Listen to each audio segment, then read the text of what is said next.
Good morning class. आज की class में हम जियोमेट्री, जिसे ज्यामिति कहते हैं हिंदी में, डिस्कस करते हैं।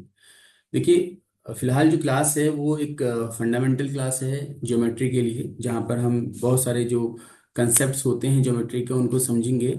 और देन उसके बाद फिर वो जो कंसेप्ट समझने के बाद रिलेटिव जो क्वेश्चंस होते हैं उनको हम देखेंगे। ठीक है, तो वन बाय वन चलते हैं आगे को। देखिए, सबसे पहला जो कंसेप्ट आता है आपका ज्योमेट्री में, ज्योमेट्री क्या है क्या नहीं है इस पर चर्चा नहीं करेंगे, इतना टाइम हमारे पास होता नहीं है, वो सब आप जानती हैं। तो बहुत सारी जो आकृतियां होती हैं ना, उसका हम अध्ययन करते हैं ज्योमेट्री में। ठीक है, तो जो ज्योमेट्री है वो पूरी तरह से क्या है, आपका जो मैथमेटिकल फिगर्स होते हैं उनको डिस्कस करने के लिए होता है। सबसे पहले अगर हम बात करें तो छोटा जो फिगर होता है वो आपका होता है पॉइंट, जिसको हम बोलते हैं बिंदु। ठीक है, तो सबसे छोटा जो फिगर है उसे बोले पॉइंट, हिंदी में बिंदु कहते हैं इसको हम।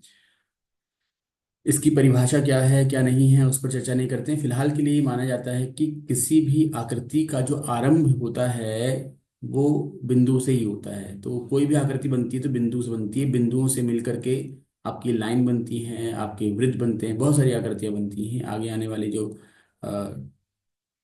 फिगर्स हम देख भी लेंगे इन चीज़ों को। अच्छा, इसके बाद अगर हम दो बिंदुओं को मिलाते हैं, जैसे ये दो बिंदु हैं, इसको हम बिंदु ए कहते हैं। ठीक है, पॉइंट ए। अब दो बिंदु हमने ले लिए, पॉइंट ए और बी। वो पहले से सूख गई।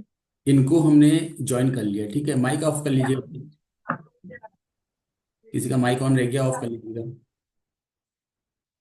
ठीक है, अभी जो बिंदु है इनको हमने मिला दिया ऐसे करके, तो ये बन जाता है कि आपका, बोलिए, दो बिंदुओं को मिलाने वाली रेखा को हम क्या कहते हैं? सरल देखा। नहीं कहते हैं। अगर कोई भी दो बिंदुओं को हम मिलाते हैं तो उससे बनता है हमारा क्या, रेखाखंड। ठीक है, रेखाखंड यानी कि इसको बोलते हैं लाइन सेगमेंट।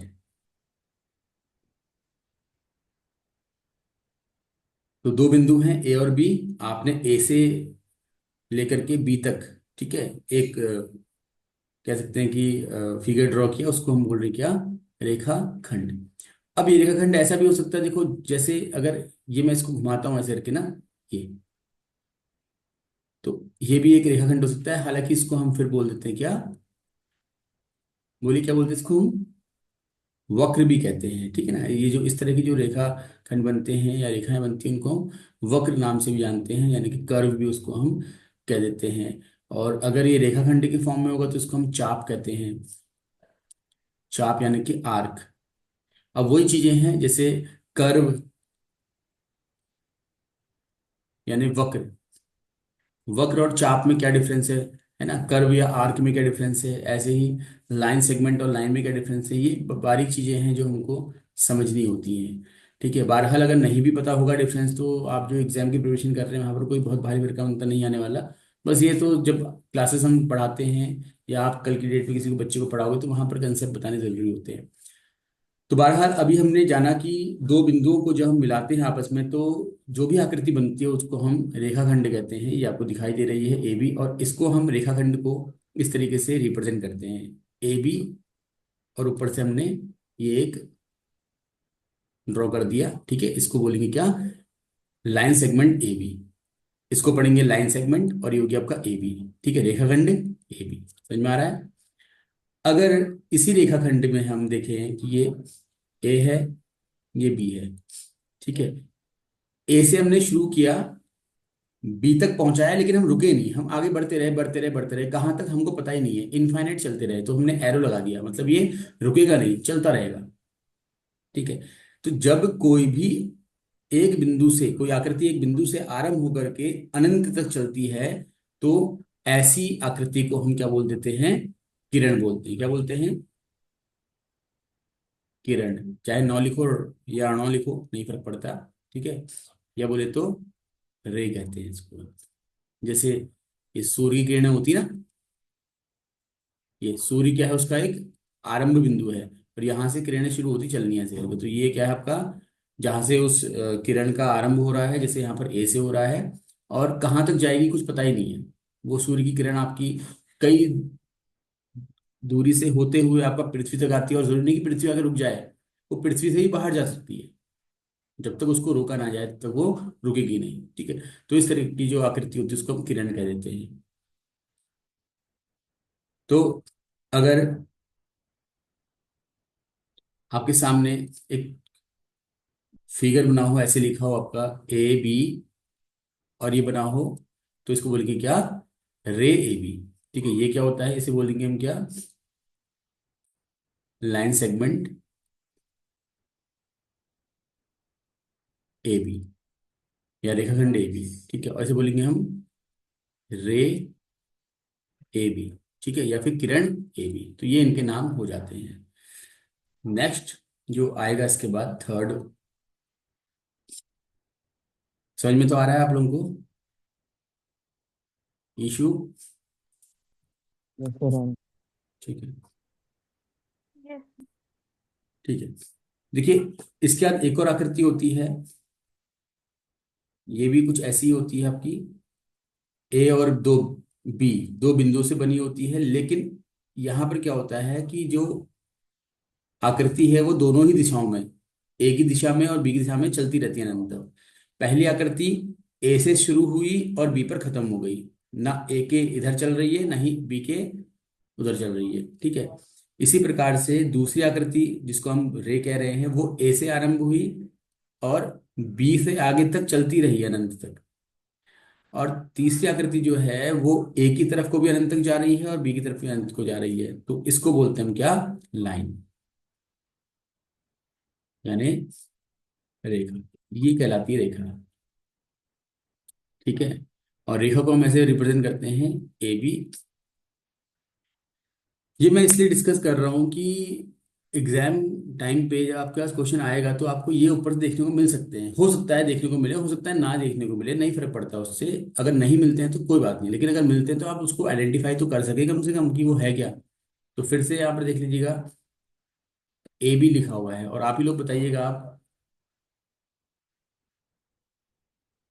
ये क्या कहलाएगा? इसे क्या बोलेंगे? AB? Line segment. नहीं, इसे बोलेंगे लाइन सेगमेंट। रे। ठीक है, किरण। समझ में आ रहा है? ठीक है। इसी क्रम में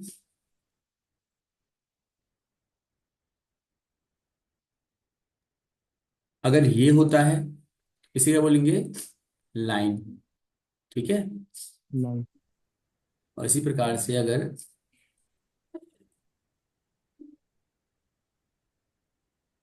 ये होता है तो इसे बोलेंगे क्या? Line segment. देखो, बहुत सरल सा है समझने में, लेकिन अगर ध्यान से समझा ना जाए तो बात में कंफ्यूजन कर सकता है क्योंकि जब हम बोलने में बोलते हैं कि लाइन सेगमेंट, रे, या फिर लाइन, तो हमको पता है कि हम क्या कहना चाह रहे हैं, लेकिन अगर सिर्फ ये फिगर बना हुआ आ जाए इस तरीके से तो हम नहीं पहचान पाएंगे उसको, वहां गड़बड़ हो जाएगी। ठीक है। एक और चीज अभी हमने डिस्कस नहीं किया, उसमें मैं अभी चित्र बनाता हूँ आपके सामने, आप ही बताइए क्या होगा करके। जैसे ये है AB, ठीक है, और ये ऐसे बना दिया, इसे बोलते हैं हम आर्क। ठीक है, ये होता है आर्क AB। अब ये आर्क हम जब सर्किल पढ़ेंगे तो वहां पर डिस्कस करेंगे। ठीक है, बहरहाल समझना चाहते हैं तो मैं थोड़ा सा चित्र बना के दिखाया तो आपको आर्क का मतलब होता क्या है। कि जैसे ये एक सर्किल है, ये एक वृत्त है, ठीक है, आपने एक यहाँ काटा एक यहाँ काटा, तो ये हो गया A, ये हो गया B।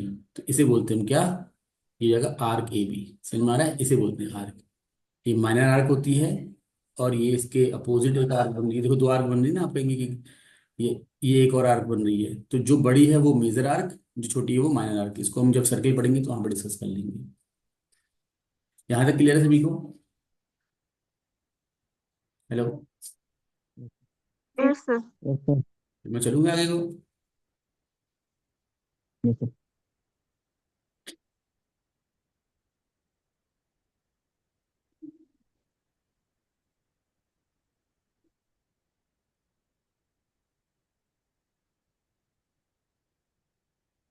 चलिए, तो अभी हमने पॉइंट, लाइन सेगमेंट, रे और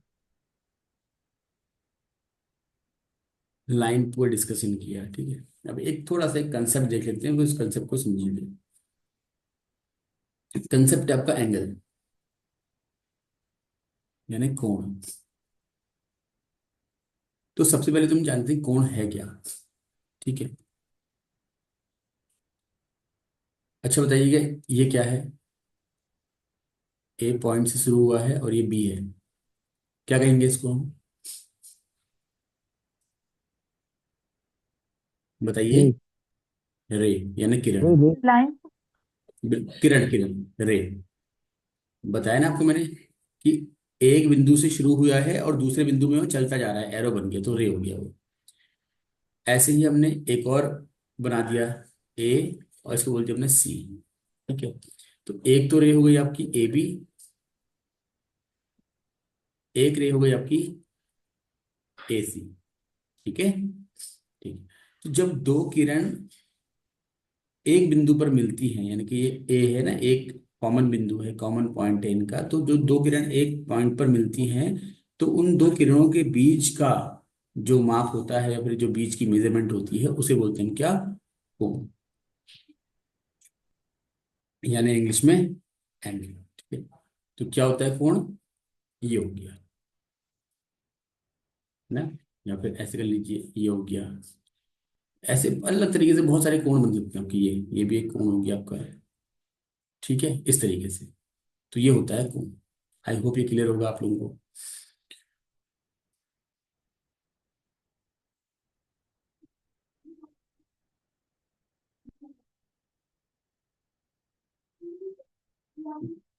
अब इसके बाद कोणों के प्रकार कौन कौन से होते हैं वो देख लेते हैं। ऑलमोस्ट आप सभी को पता होगा, तो थोड़ा हो सकता है कि आपको लग रहा हो कि ये तो सब आता ही है, बट फिर भी थोड़ा सा ध्यानपूर्वक सुनिएगा, समझिएगा।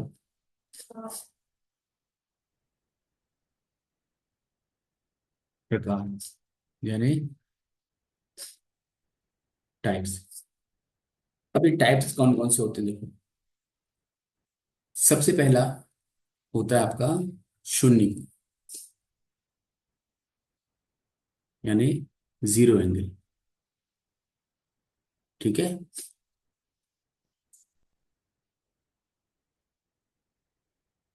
ये एक रे है सपोज, और इसके ऊपर एक और रे हमने बना दी है ऐसे करके, ठीक है। तो क्या इनके बीच में कोई डिस्टेंस, कोई मेजरमेंट निकल सकता है? एक लाइन, नहीं। ये समझो कि एक पेन लिया आपने, उसके ऊपर एक और पेन रख दिया, क्या उनके बीच में कोई डिस्टेंस रहेगा? नहीं रहेगा ना, कोई मेजरमेंट ही नहीं हो सकता। तो ऐसी स्थिति में कोई कोण बनता ही नहीं है, तो उसे बोलते हैं हम क्या? जीरो एंगल, यानी कि शून्य को, और इसको ऐसे दर्शाते हैं ये, ठीक है। करिश्मा और ईशु, समझ में आ रहा है तुमको? Yes sir. Yes sir. जिसको भी नहीं आ रहा होगा तो पूछना, हाँ। बहुत बेसिक चीजें मैं बता रहा हूँ अभी, क्योंकि एकदम से क्वेश्चंस की तरफ आऊंगा तो फिर कई बार हमें समझ में नहीं आता कि ये का मतलब क्या है इसका। तो इसलिए बेसिक चीजें समझा रहा हूँ, जहां पर नहीं आएगा पूछ लीजिएगा। सेकंड होता है आपका न्यून।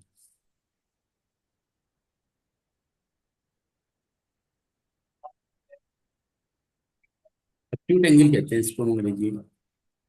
अक्यूट एंगल जो होता है वो जीरो से तो बड़ा होता है, ठीक है, लेकिन 90 से, सॉरी,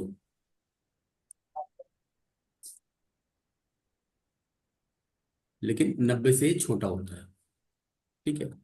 तो अगर कोई कोण ऐसा है जो 90 से तो छोटा है, ये, इसको तो समझते हैं ना आप, ये ग्रेटर देन लेस देन का जो साइन होता है ना, जहाँ को बड़ा, जहाँ को मुंह खुला हुआ है, यानी वो बड़ा है, जैसे कि इसका मुंह 90 की तरफ खुला है तो 90 या 90 बड़ा है, और जहाँ मुंह बंद है वो छोटा है। जैसे जीरो की तरफ मुंह बंद है तो जीरो छोटा है, ठीक है। तो ये थीटा एंगल है, तो थीटा एंगल जो है वो क्या है? जीरो से तो बड़ा है लेकिन 90 से छोटा है। अब ऐसा एंगल जो होता है बनता कैसे, देख लीजिए।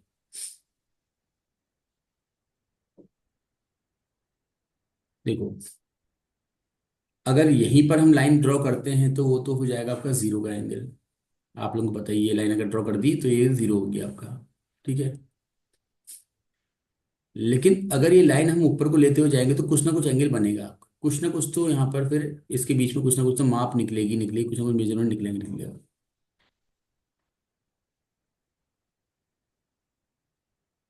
ये हुआ आपका 90। ठीक है, ये ये 90 है। ये इसको ऐसे शो करते हैं, मैं यहाँ बनाया था वहां करके। 90 को अगर और अच्छे समझना है आपको, इसको हम ऊर्ध्वाधर भी कहते हैं अंग्रेजी में, वैसे हिंदी में, और इंग्लिश में वर्टिकल कहते हैं। आप खड़े हो जाओ जहां पर भी बैठे हो, आप खड़े हो जाओ बिल्कुल अटेंशन की मुद्रा पर। तो क्या होता है कि जो जमीन है, जमीन क्षैतिज है यानी कि आपका हॉरिजॉन्टल है, और उस पर आप खड़े हो यानी कि आप वर्टिकल हो। तो आपके शरीर और उस फर्श के बीच में जो कोण बन रहा है वो 90 का एंगल होता है। क्या कोई पेन पकड़ लो, है ना, पेन को टेबल के ऊपर खड़ा कर दो सीधा बिल्कुल एकदम, तो यानी कि पेन वो जो सरफेस है टेबल का उससे 90 का एंगल बना रहा होगा। आप सरफेस की, देखो पेन खड़ा है आपका, सरफेस पे कहीं पर भी लाइन ड्रॉ कर दो आप, और आप फिर चेक कर लेना कि वो दोनों के बीच में क्या है, पेन और उस लाइन के बीच में 90 का एंगल बन रहा होगा। तो ये होता है 90 का एंगल। ठीक है, इस तरीके से आपको ये देखने को मिलता है। तो अगर इतना नहीं है, इससे कम है, तो इससे कम दिख रहा है आपको ये, तो ये से बोलते हैं हम क्या, अक्यूट एंगल यानी न्यून कोण। ठीक है, तो 90 से कम होना चाहिए और 0 से बड़ा होना चाहिए, उसको हम अक्यूट एंगल यानी कि न्यून कोण कहेंगे। ठीक है। अच्छा, अगर ये थीटा है सपोज, और इसकी वैल्यू है 80, आप लोग बताएं कि ये क्या होगा, अक्यूट एंगल होगा या फिर। यस सर, ऐसी रहेंगे। बिल्कुल। तो आपको ये ध्यान में रखना है कि अगर आपसे पूछा जाता है कि ये कोण कैसा है, तो आपको ये याद रखना है कि 90 से छोटा है क्या, 90 से छोटा है तो डेफिनेटली क्या है, अक्यूट एंगल है। इतना याद रखना है आपको, याद रख पाएंगे तो अच्छी बात है।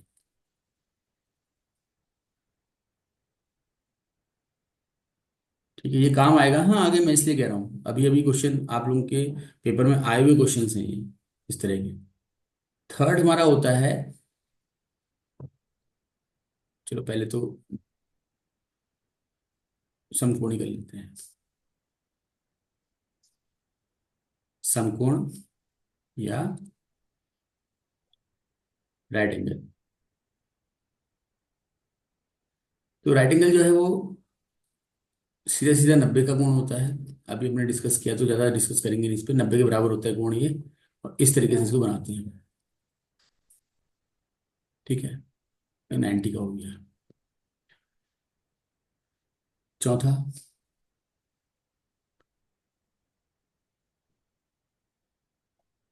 वृत्त कोण यानी कि ऑब्ट्यूस एंगल। ठीक है, ऑब्ट्यूस क्या होता है, अब ये 90 से ऊपर हो जाएगा, 90 से बड़ा होगा, और 180 से कम हो जाएगा। आप ये तो जान गए हैं कि 90 का कोण कैसा दिखता है। ठीक है, यानी कि अब जो ऑब्ट्यूस ऑब्ट्यूस एंगल जिसको हम पढ़ रहे हैं वृत्त कोण को, ये बोलते हैं ना इसको शायद अधिक कोण, वृत्त कोण जो बोलो उसको अधिक कोण भी कहते हैं, अधिक कोण कहते हैं ऐसे इसको। ठीक है, तो 90 से बड़ा यानी कि अब ये इधर को नहीं आएगा, ठीक है, यहाँ को नहीं आएगा, ये यहाँ को आएगा तो क्या होगा आपका अक्यूट एंगल है, ये इधर को जाएगा, ये ऐसे रखिए। ये तो जब हम इस कोण को मापेंगे तो देखो, इस कोण को मापने पर ये जो ब्लैक वाला साइन दिख रहा है आपको ना, उसके अंदर 90 आ जा रहा है आपका, आ रहा नहीं आ रहा, तो 90 से बाहर चला गया वो। ठीक है, कितना बाहर जाएगा, 180 तक। अब ये 180 का कोण कैसा होता है, तो ये जो रेखा आपकी जो रे है ये, है ना, इसको दूसरी साइड बना दो ऐसे करके। ठीक, तो क्या होगा, ये पूरा जो होगा कोण इसको हम बोलते हैं 180। तो एक सीधी रेखा जो होती है, ये सरल रेखा जिसे हम कहते हैं, उस सरल रेखा की एक ओर, ये एक ओर है ना, दूसरी ओर नीचे को हो जाएगा, तो एक ओर का जो कोण होता है वो 180 का होता है। किसी भी सरल रेखा की एक साइड का जो कोण होता है उसको हम 180 यानी कि स्ट्रेट एंगल भी कहते हैं। ठीक है, तो जो ये कोण है अधिक कोण, ये 90 से तो बड़ा होगा लेकिन वो 180 से कम होगा, यानी कि 180 से इधर ही रहेगा ये कहीं। ठीक है, नीचे की तरफ नहीं जाएगा। क्लियर है? Hello? Yes sir. Yes sir. Yes sir. No sir बोल रही हूँ, क्या बोल रही हूँ समझ में नहीं आया मेरे को। हम्म। नो सर तो नहीं बोला?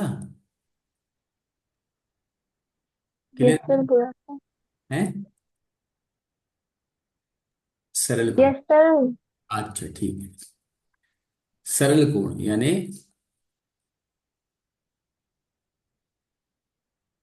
Straight angle. ठीक है, स्ट्रेट एंगल क्या होता है बताया भी आपको मैंने, जो कि 180 का कोण हो उसको हम स्ट्रेट कहते हैं। तो इस तरीके से भी ये 1 2 3 4 5 कोण तो हमने देख लिए।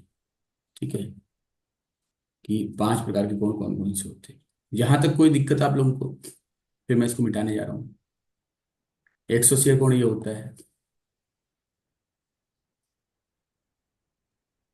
No sir. है ना, ये 180 का कोण होता है। ये बिंदु है। ठीक है, अब अगर ये कोण नीचे की तरफ चला जाए ऐसे, इसे क्या बोलेंगे बताओ? यानी अगर ये आकृति ऐसी बन जाए, इसे क्या बोलते हैं बताओ? जल्दी बताओ, आप में से कई हैं जो मैथ्स वाले हैं। यानी अगर मैं सीधी भाषा में बोलूं कि अगर कोण का मान 180 से अधिक हो जाए तो उसे क्या कहेंगे? एक, देखो, 180 से कम है और 90 से ज्यादा है तो उसको हम अधिक कोण कह रहे थे। ठीक है ना? और 180 से अधिक होएगा तो क्या बोलेंगे? अंग्रेजी में तो रिफ्लेक्स एंगल वर्ड यूज करते ही हम, बताइएगा आप लोगों को। नहीं, हिंदी में क्या होता है रिफ्लेक्स एंगल को?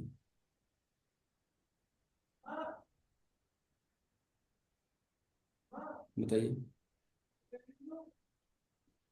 लिखिएगा। मैं इसको रेज कर दे रहा हूँ, ठीक है? तो नेक्स्ट आपका है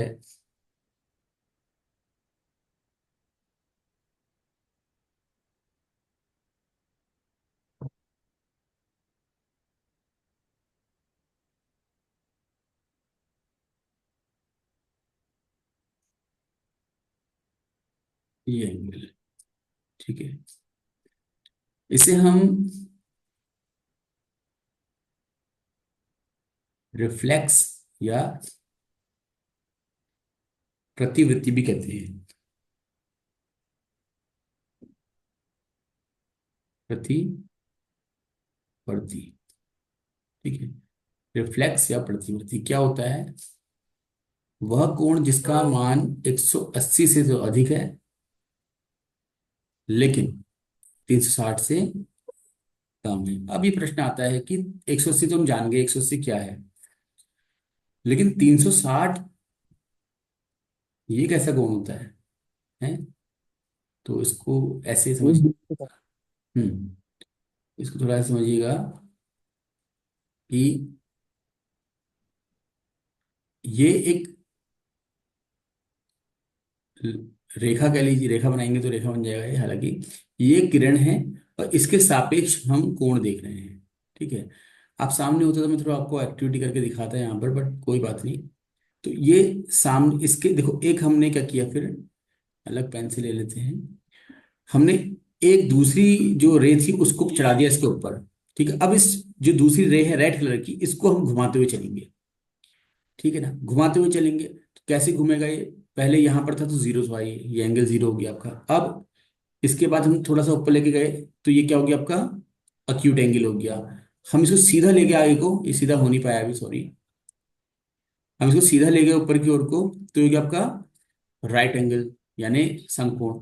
हम थोड़ा इधर को ले गए राइट एंगल से, तो क्या आपका ये अधिक कोण। फिर हम बिल्कुल इसके अपोजिट डायरेक्शन में ले गए ग्रीन वाली के, तो हो गया क्या आपका? सरल कोण या फिर स्ट्रेट एंगल। ठीक है, 180 का जो होता है। अब हम इसको नीचे की ओर को ले गए ऐसे, ये। ठीक है, उस सरल कोण से भी आगे की तरफ को ले गए तो बन जा रहा है आपका, अब बन रहे जो कोण वो क्या हो रहे हैं आपके?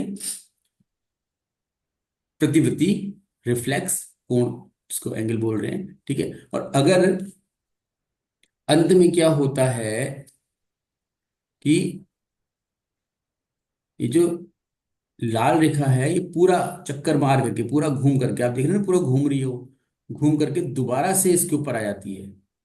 एक तो वो स्थिति थी जबकि वो शुरू ही नहीं की थी चलना। घड़ी की सुइयां होती ना एक के ऊपर एक, जब तक एक के ऊपर एक है तो कोई कोण ही नहीं बन रहा, फिर वो घूमना शुरू करती है, वो पूरा चक्कर मार करके वापस आ जाती है, तो बन जाता है क्या, 360 का कोण। ठीक है, इसे बोलते हैं पूर्ण कोण। क्या बोलते हैं? पूर्ण कोण या फिर कंप्लीट एंगल, क्योंकि उसने एक चक्कर पूरा कर दिया अपना। ठीक है, समझ में आ रहा है आप लोग को? हेलो। Yes sir. तो इस प्रकार से ये कुछ प्रकार हैं कोणों के। उम्मीद करता हूँ कि समझ में आया होगा आप लोगों को ये। अगर यहाँ तक कोई आपत्ति है तो बताइएगा। ठीक है, मैं एक बार फिर रिवाइज करा देता हूँ। सबसे पहला शून्य कोण होता है। उसके बाद शून्य से बड़ा लेकिन 90 से छोटा कोण जो होगा उसको हम बोलते हैं न्यून कोण या अक्यूट एंगल। फिर 90 का एक कोण होता है, उसे बोलते हैं हम राइट एंगल। ठीक है, या समकोण। 90 से बड़ा लेकिन 180 यानी कि सरल रेखा से छोटा, वो कोण जो होता है उसको बोलते हैं हम क्या, अधिक कोण। सरल रेखा यानी कि पूरी जो रेखा होती है इसकी एक तरफ का जो कोण होता है उसको बोलते हैं हम क्या, सरल कोण, यानी कि 180 का कोण होता है ये। और इससे बड़ा अभी भी बताया आपको मैंने, रिफ्लेक्स एंगल, ये बना रखा है यहाँ पर। ठीक है, तो इस तरीके से आकृति बनती है रिफ्लेक्स एंगल की ये। ठीक। और पूरा अगर हो जाएगा तो वो हो गया आपका 360 का यानी कि पूर्ण कोण।